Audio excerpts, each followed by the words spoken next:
জানিয়ে দিব এই মুহূর্তে আমাদের হাতে এসেছে বাংলাদেশের গুরুত্বপূর্ণ আপডেট সংবাদের শিরোনাম। শুরুতেই থাকছে একটি গুরুত্বপূর্ণ প্রতিবেদন। মাত্র 50% ভোট দিয়ে কিসের নির্বাচন? 12 ফেব্রুয়ারির ভোটকে আগাম চ্যালেঞ্জে ফেললেন শেখ হাসিনা।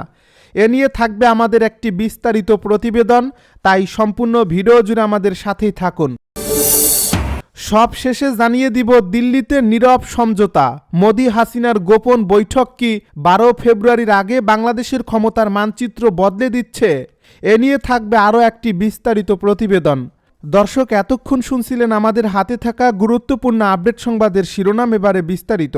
তবে তার আগে অনুরোধ রইল ভিডিওটিতে একটি লাইক এবং কমেন্ট করে জানিয়ে দিন ভিডিও সম্পর্কে আপনার মূল্যবান মতামত। আরও জানিয়ে দিন ভিডিওটি কোথা থেকে দেখছেন বা কোন জেলা থেকে দেখছেন। 50% ভোট বাদ দিয়ে কিসের নির্বাচন? 12 ফেব্রুয়ারির ভোটকে আগাম চ্যালেঞ্জে ফেললেন শেখ হাসিনা। 12 ফেব্রুয়ারির জাতীয় নির্বাচন নিয়ে এবার সরাসরি ও নির্ভুল চ্যালেঞ্জ ছুড়ে দিলেন জননেত্রী শেখ হাসিনা, যেখানে তিনি এক বাক্যে প্রশ্ন তুলছেন দেশের প্রায় 50% ভোটার যাদের রাজনৈতিক ঠিকানা আওয়ামী লীগ, তাদের বাদ দিয়ে এই নির্বাচন আসলে কিসের নির্বাচন এবং কার জন্য? এই প্রশ্নের মধ্য দিয়েই যেন অন্তর্বর্তী সরকারের সাজানো নির্বাচনী সমীকরণে আগুন ধরে গেছে। কারণ একটি গণতান্ত্রিক ব্যবস্থায় জনগণের অর্ধেকের মতামত উপেক্ষা করে যে কোনো নির্বাচন কেবল সংখ্যার খেলা হতে পারে, কিন্তু বৈধতার পরীক্ষায় তা টিকতে পারে না। এই বাস্তবতাই আবার সামনে টেনে এনেছেন শেখ হাসিনা। তিনি স্পষ্ট করে দিয়েছেন আওয়ামী লীগ কোনো বিচ্ছিন্ন রাজনৈতিক দল নয়, এটি বাংলাদেশের একটি বৃহৎ জনগোষ্ঠীর আশা আকাঙ্ক্ষা, ইতিহাস, আবেগ এবং ভোটের বাস্তব প্রতিফলন। যার ফলে এই দলকে পরিকল্পিতভাবে নির্বাচনের বাইরে রাখার অর্থ হল দেশের অর্ধেক জনগণকে ভোটাধিকার থেকে কার্যত বঞ্চিত করা, যা সংবিধানের চেতনা, গণতন্ত্রের মৌলিক নীতি এবং আন্তর্জাতিক মানদণ্ড সব কিছুর সাথেই সাংঘর্ষিক। রাজনৈতিক বিশ্লেষকদের মতে শেখ হাসিনার এই বক্তব্য কেবল একটি রাজনৈতিক বক্তৃতা নয়, বরং এটি 12 ফেব্রুয়ারির নির্বাচনের বৈধতার বিরুদ্ধে একটি শক্তিশালী নৈতিক ও যুক্তিগত চার্জশিট। কারণ বিগত নির্বাচনগুলোতে প্রাপ্ত ভোটের পরিসংখ্যান, তৃণমূল পর্যায়ে সংগঠনের বিস্তার এবং মাঠের বাস্তবতা প্রমাণ করে যে আওয়ামী লীগকে বাদ দিয়ে কোনো অংশগ্রহণমূলক নির্বাচন সম্ভব নয়।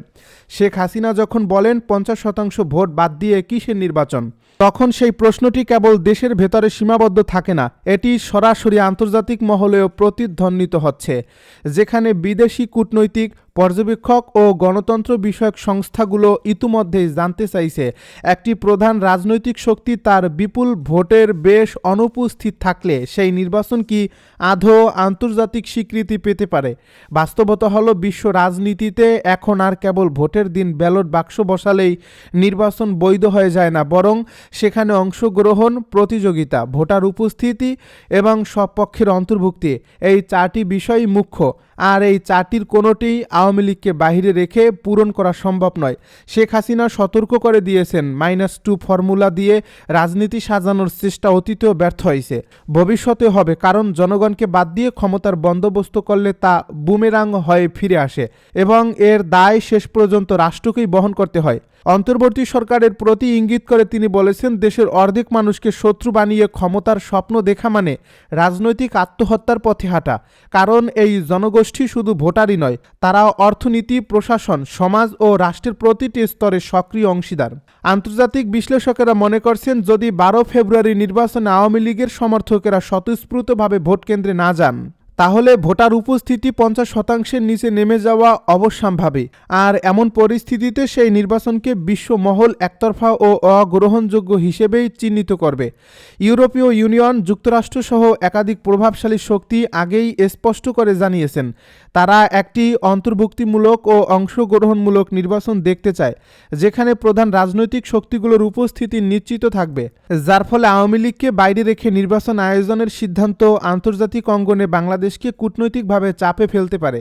শেখ হাসিনার বক্তব্যে আরেকটি গুরুত্বপূর্ণ দিক হলো তিনি এই নির্বাচনকে কেবল একটি রাজনৈতিক ইস্যু হিসেবে দেখছেন না, বরং এটিকে একটি আইনি ও সাংবিধানিক প্রশ্ন হিসেবেও সামনে আনছেন। কারণ গণতান্ত্রিক সূচক অনুযায়ী একটি প্রধান দলের বর্জন বা বর্জনে বাধ্য হওয়া মানেই সেই নির্বাচনের গ্রহণযোগ্যতা প্রশ্নবিদ্ধ হওয়া।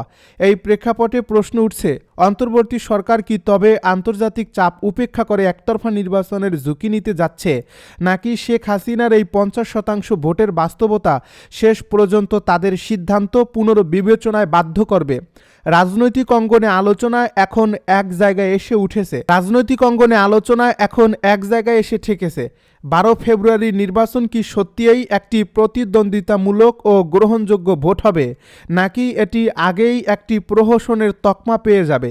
শেখ হাসিনার কঠোর ভাষা ও স্পষ্ট অবস্থান আওয়ামী লীগ নেতাকর্মীদের মধ্যে নতুন করে মনোবল জাগিয়েছে। একই সঙ্গে প্রশাসন ও নির্বাচন কমিশনের ভেতরেও অস্বস্তি বাড়িয়েছে, কারণ তারা জানে দেশের অর্ধেক ভোটারকে বাদ দিয়ে সাজানো যে কোনো নির্বাচন শেষ পর্যন্ত রাষ্ট্রের বৈধতা সংকটই গভীর করবে। দিল্লিতে নীরব সমঝোতা, মোদি হাসিনার গোপন বৈঠক কি 12 ফেব্রুয়ারির আগে বাংলাদেশের ক্ষমতার মানচিত্র বদলে দিচ্ছে? 12 ফেব্রুয়ারির নির্বাচনের আগ মুহূর্তে দক্ষিণ এশিয়ার কূটনৈতিক অঙ্গনে যে নীরব কিন্তু গভীর আলোড়ন সৃষ্টি হয়েছে তার কেন্দ্রে রয়েছে দিল্লিতে অনুষ্ঠিত নরেন্দ্র মোদি ও শেখ হাসিনার একটি অত্যন্ত গোপন বৈঠক, যা ফাঁস হওয়ার পর থেকেই বাংলাদেশের রাজনীতিতে নতুন করে হিসাব নিকাশ শুরু হয়েছে। বিশ্বস্ত কূটনৈতিক সূত্রের তথ্য অনুযায়ী এই বৈঠকটি ছিল পূর্ব পরিকল্পিত, সীমিত পরিসরের এবং কেবলমাত্র কৌশলগত সিদ্ধান্তে কেন্দ্রীভূত, যেখানে দুই নেতা বাংলাদেশের আসন্ন নির্বাচন, আঞ্চলিক নিরাপত্তা, সীমান্ত স্থিতিশীলতা এবং ভবিষ্যৎ রাজনৈতিক নিয়ন্ত্রণ এই 4টি বিষয়কে এক সূত্রে বেঁধে একটি যৌথ ব্লু প্রিন্টে সম্মত হন। আলোচনার মূল সুর ছিল পরিষ্কার, বাংলাদেশে এমন কোনো রাজনৈতিক অনিশ্চয়তা বা ক্ষমতার শূন্যতা তৈরি হতে দেওয়া যাবে না যা ভারত বিরোধী শক্তিকে মাথাচাড়া দিয়ে উঠতে সুযোগ দেওয়া হয়। আর সেই বাস্তবতায় শেখ হাসিনার নেতৃত্বকেই দিল্লি সবচেয়ে নির্ভরযোগ্য ও পূর্ব মূল্যায়ন অংশীদার হিসেবে দেখছে।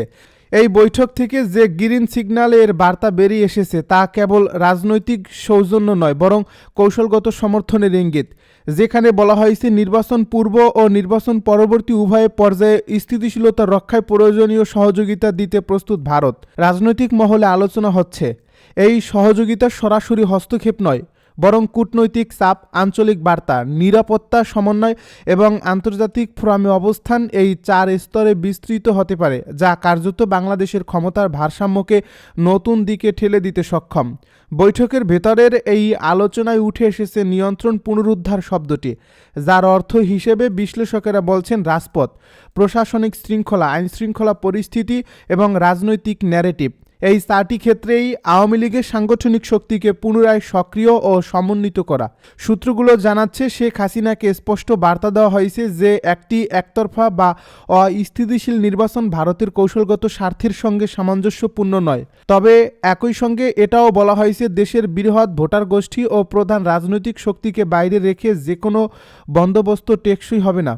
এই অবস্থান থেকেই যৌথ ব্লু প্রিন্টের একটি বড় অংশ জুড়ে রয়েছে মাঠ পর্যায়ে রাজনৈতিক সক্রিয়তা বৃদ্ধি, আন্তর্জাতিক পর্যবেক্ষকদের কাছে অংশগ্রহণমূলক নির্বাচনের যুক্তি জোরালোভাবে উপস্থাপন এবং আঞ্চলিক মিত্রদের মাধ্যমে একটি গ্রহণযোগ্য রাজনৈতিক সমাধানের পরিবেশ তৈরি করা। কূটনৈতিক বিশ্লেষকদের মতে দিল্লির এই বার্তা আওয়ামী লীগ নেতাকর্মীদের মধ্যে নতুন আত্মবিশ্বাস তৈরি করছে, কারণ তারা মনে করছে আঞ্চলিক শক্তির সমর্থন ছাড়া বাংলাদেশের রাজনীতিতে দীর্ঘমেয়াদী স্থিতিশীলতা সম্ভব নয়। আর এই সমর্থনের কেন্দ্রে আবারও শেখ হাসিনাই রয়েছেন।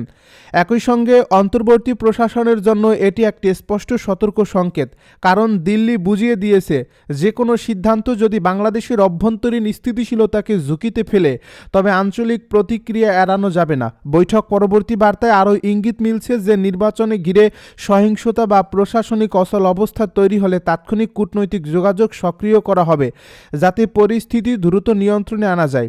এই প্রেক্ষাপটে প্রশ্ন উঠছে, এই যৌথ ব্লু প্রিন্টটি কি কেবল একটি প্রতিরোধমূলক পরিকল্পনা, নাকি এটি একটি 12 ফেব্রুয়ারির আগেই রাজনৈতিক বাস্তবতা বদলে দেওয়ার একটি সক্রিয় রোডম্যাপ? রাজনৈতিক অঙ্গনের ধারণা শক্ত হচ্ছে যে দিল্লির সমর্থন পেয়ে আওয়ামী লীগ তাদের কৌশল পুনর্বিন্যাস করছে, যেখানে সংঘাতের বদলে চাপ এবং হঠাৎ আন্দোলনের বদলে ধারাবাহিক রাজনৈতিক উপস্থিতিকে অগ্রাধিকার দেওয়া হচ্ছে।